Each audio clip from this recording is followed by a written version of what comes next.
As we all know, there are three golden rules in real estate, which are location, location, and location.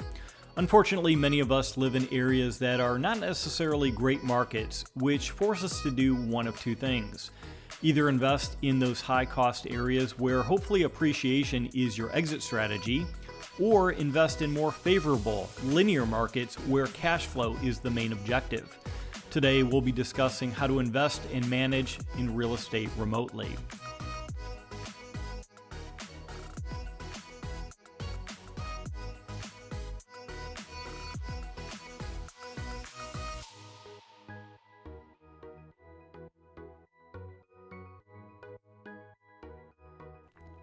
Hey, House Stackers, welcome to episode 24 of the Stacking Houses podcast, where we're helping working professionals create a solid plan B, a side hustle of passive streams of income through real estate investing. I'm your host, Damon Santa Maria, and my goal for each show is to provide you with some practical and inspiring information so that you can create a solid financial plan for yourself. So to help you on your journey, I want to give you our free guide to investing out of state, which outlines all of the key steps needed to build your portfolio remotely. And you can pick this up simply by going to stackinghouses.com/numbers.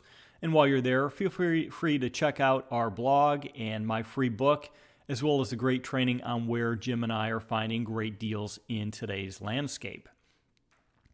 So as I mentioned in the intro, real estate is all about location. Unfortunately, many of us live in areas where there is little cash flow, which is one of the four main financial benefits. And as you recall from one of our previous shows, the other three main economic drivers are amortization or mortgage paydown, depreciation, which can help you out at tax time, and finally, appreciation.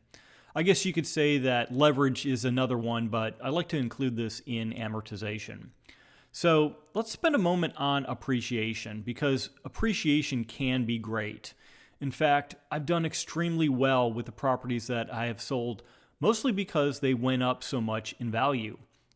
But let's not also forget that what goes up can come crashing down, and unless you're really good at timing the market, appreciation is mostly speculative.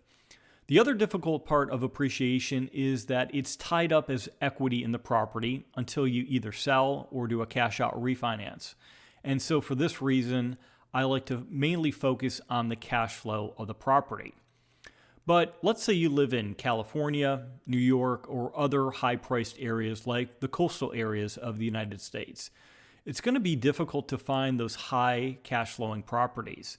And the reason these markets are so difficult is that they have the high cost of land tied up in the cost of the property. And as you may be aware, that there are two main components of real estate, which is the land cost and the improvement to that land.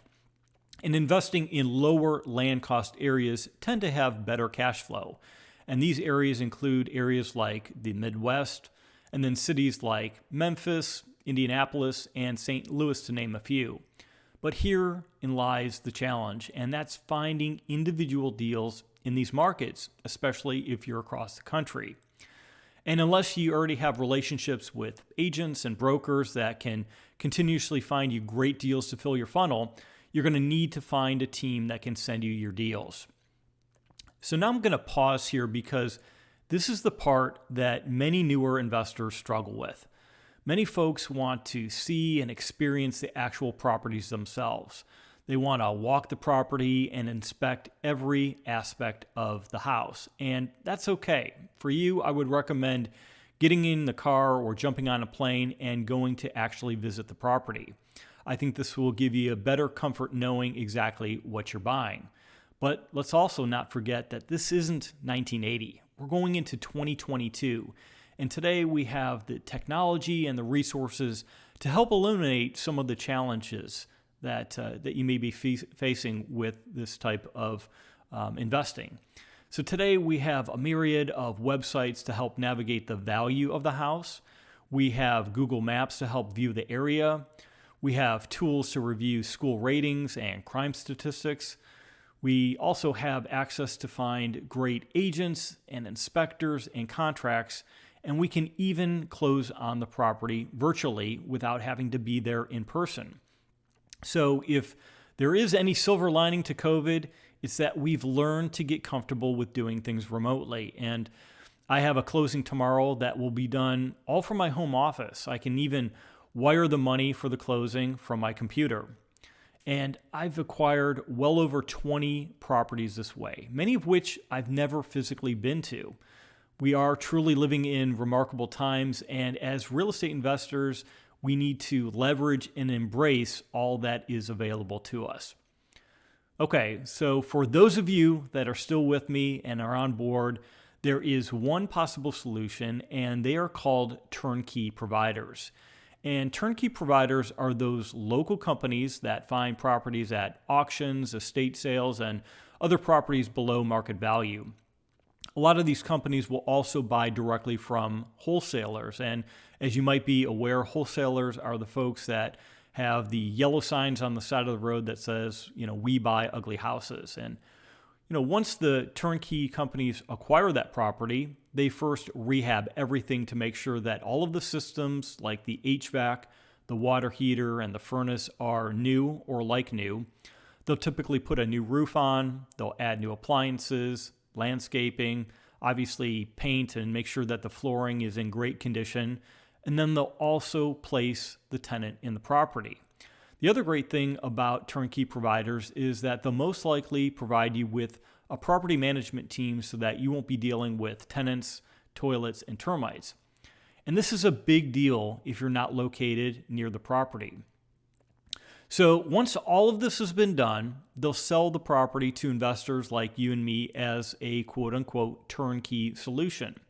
And so if you're a busy working professional, you probably don't have time and maybe not even the interest in being so hands-on. So if this is you, this is a great solution. Now I want to take this one step further, and that's by introducing the concept of a network broker. And a network broker contracts with all of the various turnkey companies all over the country, and they aggregate hundreds, even thousands of properties where the local markets make the most sense. So you as the investor can then pick and choose which properties best meet your investment criteria based on things like the class, meaning A, B, C, or D, obviously A being the best. You can also stack rank those properties by cash-on-cash return, the price, total cash flow, etc. And the advantage of using these companies include, number one, you're still finding great deals that have a great return. Number two, all of the heavy lifting is done for you. Number three, they'll handle the entire process of working with the tenants and handling any type of maintenance issues that may come up. Number four, if you are having any issues with the turnkey provider, perhaps you're not agreeing on the cost of the maintenance, etc., the network broker can then step in and help mediate, although in most issues, all of this can be worked out directly with the turnkey provider. And finally, number five, working with a network broker does not cost you anything because they're paid a finder's fee directly from the turnkey provider.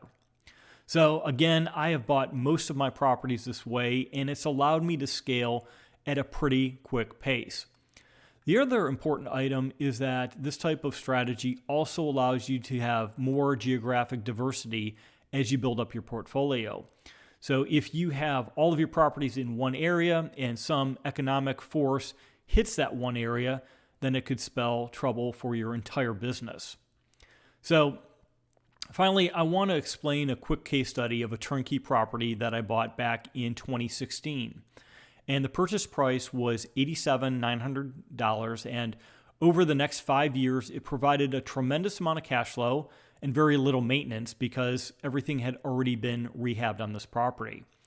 During this time, the property also appreciated a good bit, and it was time to sell so that I could trade up to a larger property.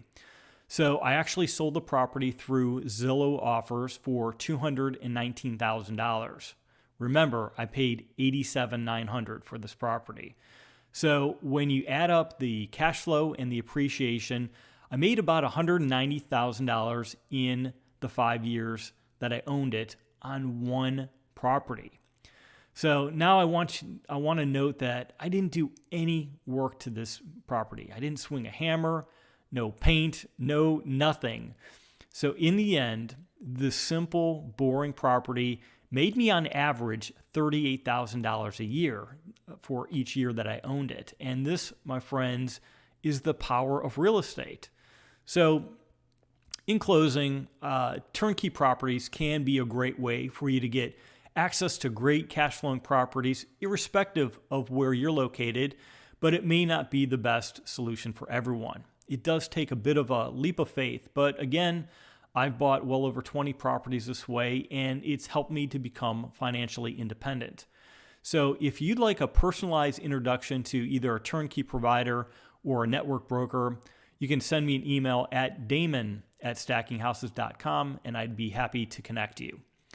So I hope this has been helpful, because investing in properties out of state is a big step. And if you're seriously considering investing in yourself and becoming a professional, I highly encourage you to sign up for Stacking Houses Academy, where we take you through the step-by-step process that Jim and I each took to grow our multi-million-dollar business.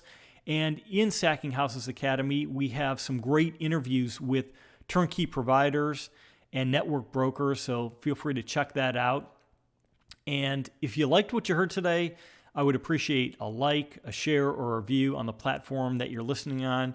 And as I mentioned before, it really does help some of us little guys that are just getting started on our podcasting journey, and it also helps you and other house stackers find our great content.